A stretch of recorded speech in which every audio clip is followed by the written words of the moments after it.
네, 안녕하세요. 국민의힘 최승재 의원입니다. 오늘 2020년 12월 23일 오늘의 헤드라인 기사입니다. 오늘은 아무래도 각종 언론 기사에는 인사청문회 관련된 기사가 주를 이루고 있습니다.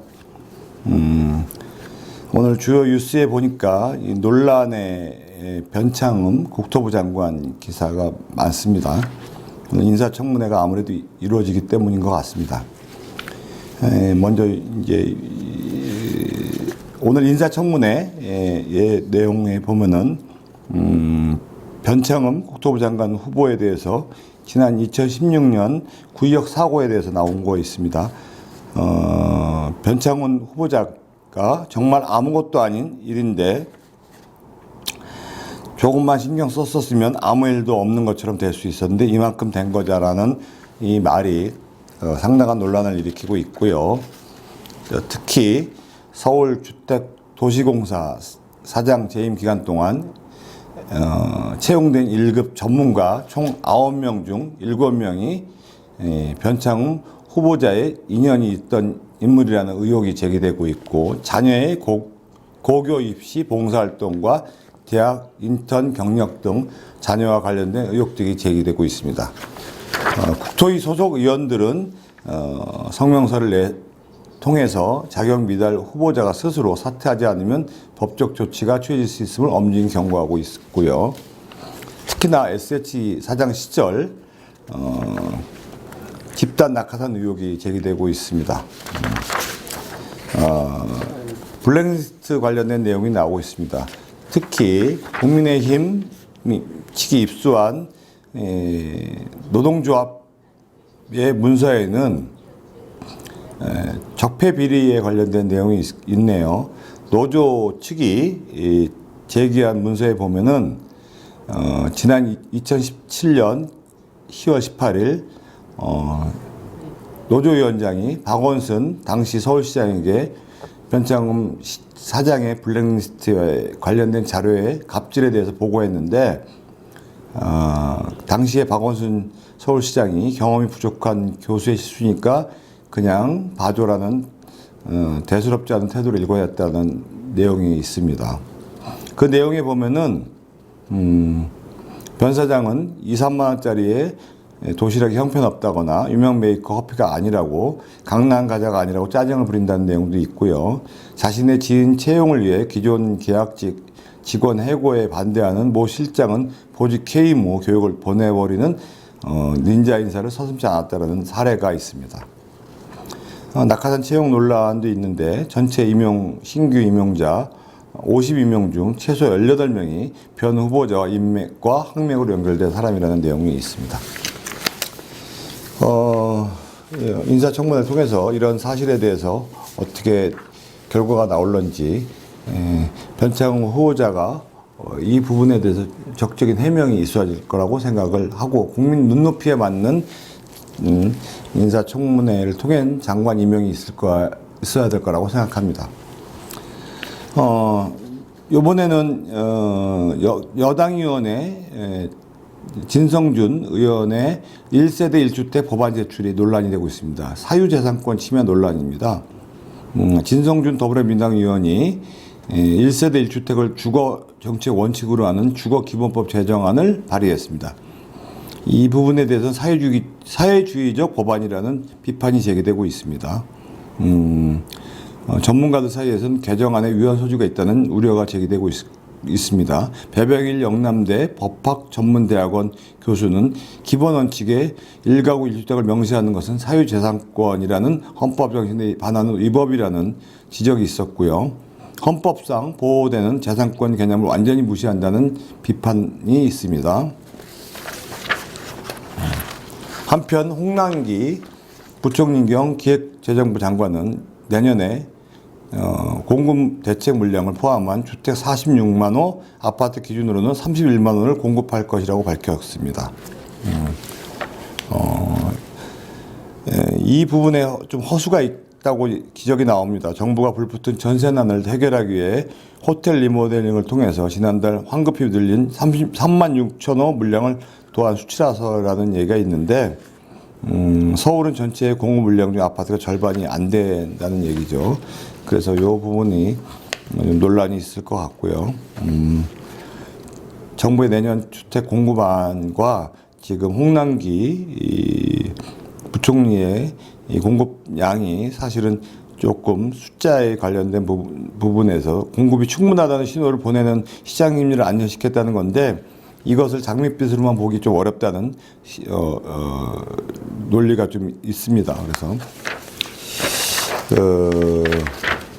진성준 1세대 1주택 법안 제출과 이 기본 내용과 그다음에 또 정부에서 내놓는 안과 이 부분이 어떻게 해결이 될런지에 대해서는 좀 더 두고 봐야 될 것 같습니다.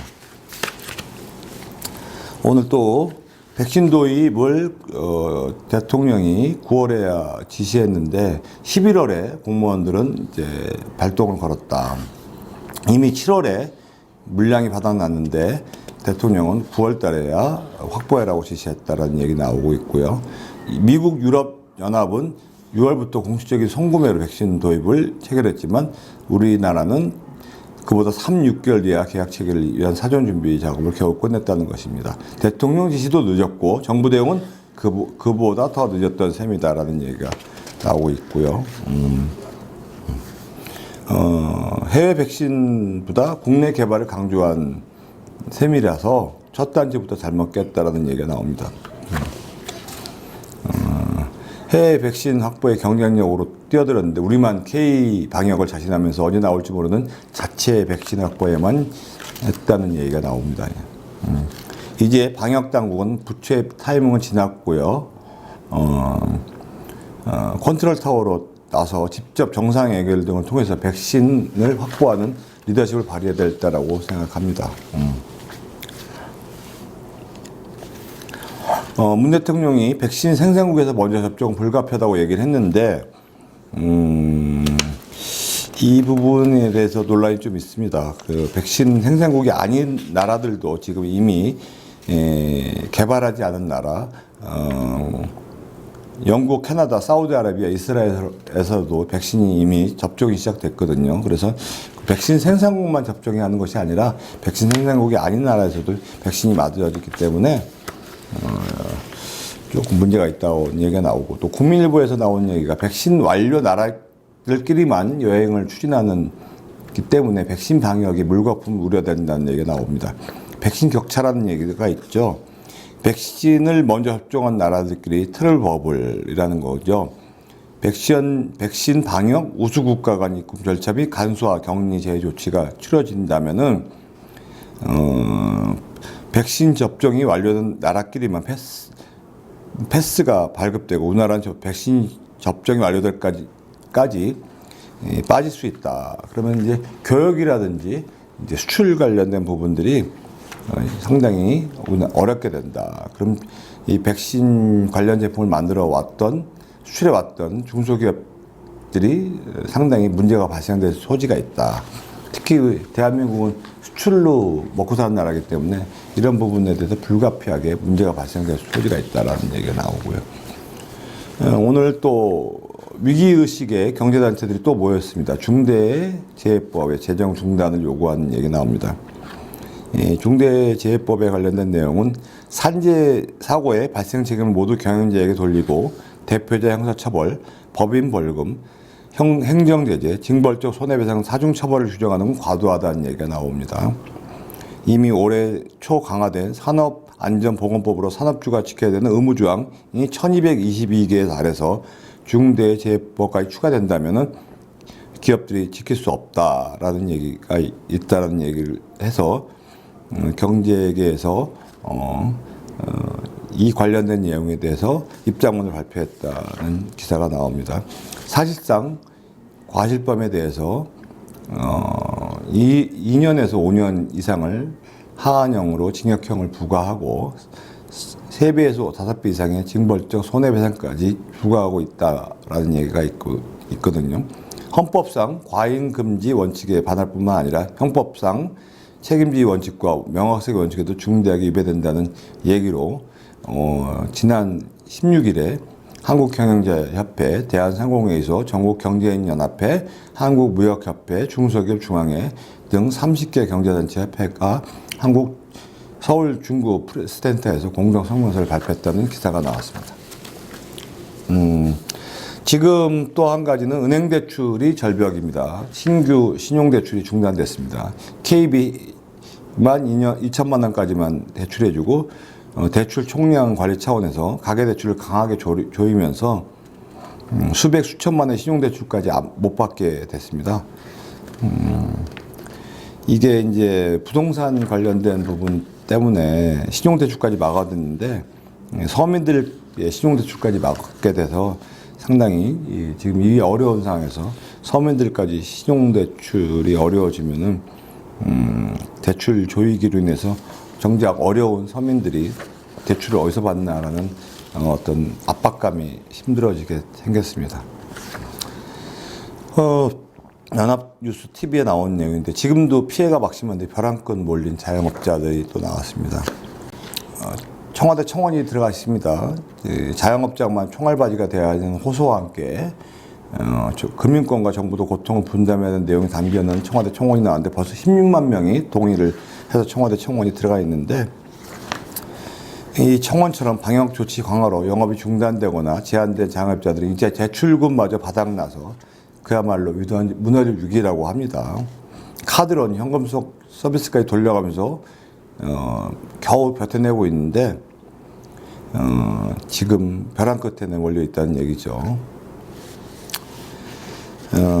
방역은 굵고 짧게 해야 되는데 지금 계속 지금 2.5단계 이상으로 해서 지금 수도권 지방자치단체들이 5인 이상 모임 금지 조치까지 발동돼 위기감은 최대 고조에 달았다는 얘기가 나오고 있습니다. 상당히 어려운 상황이라고 할 수 있습니다. 일부에서는 소상공인 고통 분담을 해서 KT에서는 다시 임대료 감면을 좀 나서겠다. 일부 기업에서 이렇게 사례들도 나오고 있고요. 기재부에서 김용범 기재부 1차관이 코로나 피해가 큰 소상공인 피해 대책을 조속히 수립해서 내년 1월 달에 지급할 계획이라는 내용을 밝혔네요. 그래서 이 소상공인 피해 지원금을 빨리 지급하겠다는 얘기인데 빨리 지급할 수 있는 방안이 만들어지길 기대하겠습니다. 오늘 헤드라인 뉴스는 여기까지고요. 역사 속 오늘을 간단하게 얘기하겠습니다. 1814년 12월 23일 날 뉴올리언즈 전투가 발생됐습니다. 이게 이제 미영 전쟁에 관련된 내용인데요. 앤드류 잭슨이라는 분이 전쟁 영웅으로 찬양을 받게 됐습니다. 앤드류 잭슨은 서민 출신 대통령으로서 대중 정치를 펼쳤고요. 결국에는 미국 7대 대통령에 올랐죠. 너무 이제 다만 이 대중 정치 인기에 영업하는 포퓰리즘 정치와 무절제한 이제 민주주의를 펼쳐서 이 미국 정치를 이제 난장판으로 만들었다는 얘기가 평가가 있습니다. 자신만의 개혁적이고 국민을 생각하는 진정한 서민의 대변자로 불릴 것 같지만 특수계층의 이익만 생각하는 타락한 정치를 만들었습니다. 역관제를 통해서 행정부에 자신의 취향에 맞는 사람만 등용해서 많은 사람들의 불만을 샀고요.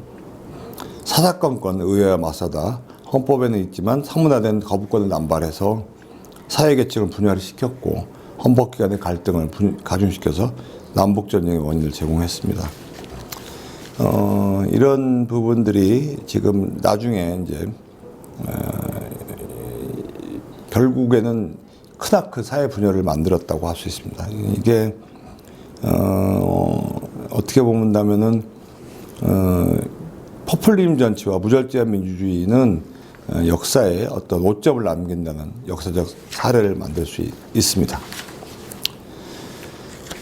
또 한 가지 1918년에 헬무트 슈미트 독일 총리가 12월 23일 날 탄생했습니다. 21세기 들어서 독일은 막강한 국가 경쟁력과 세계 1위 국가 브랜드 파워를 구사했습니다. 이는 상당 부분 안정된 국가 리더십에서 나온다고 할 수 있습니다. 역대 독일 총리들의 면면을 보면 모두가 훌륭한 정치가 있는데 그 중에서 가장 존경받는 총리가 헬무트 슈미트 전 총리입니다. 독일의 정치성을 가장 대표하는 11 조사 결과 슈미트 총리가 1위로 뽑혔습니다. 슈미트 총리는 냉전 시대에 서독의 부흥을 일구었고요. 좌우 이념을 초월한 외교력을 발휘하면서 동서화해와 협력을 이끌어냈습니다. 이 슈미트 총리의 일화가 있습니다. 모든 일은 매우 진지하게 처리했고 독단을 경계했고 혼자 결정을 내리지 않았다라는 부분이 있고요. 내각에서뿐만 아니라 사회적으로 이해관계자들의 의견을 경청하고 충분한 토의와 수기를 거쳐 결론을 내리고 실천했고요. 전 정권의 정책이라고 무조건 폐기 처분하지 않았다는 내용이 있습니다.